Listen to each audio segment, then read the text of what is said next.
Staf Umum Angkatan Bersenjata Ukraina melaporkan pada 20 Agustus, militer Rusia total kehilangan 601.800 tentara sejak dimulainya invasi skala penuh ke Ukraina pada 24 Februari 2022.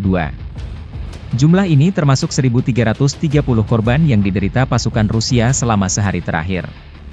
Menurut laporan tersebut, pasukan Vladimir Putin juga total kehilangan 8.518 tank, 16.521 kendaraan tempur lapis baja, 23.142 kendaraan dan tangki bahan bakar, 17.156 sistem artileri, 1.166 sistem roket peluncur ganda, 926 sistem pertahanan udara, 367 pesawat terbang, 328 helikopter, 13.864 pesawat tanpa awak, 28 kapal dan perahu, dan 1 kapal selam.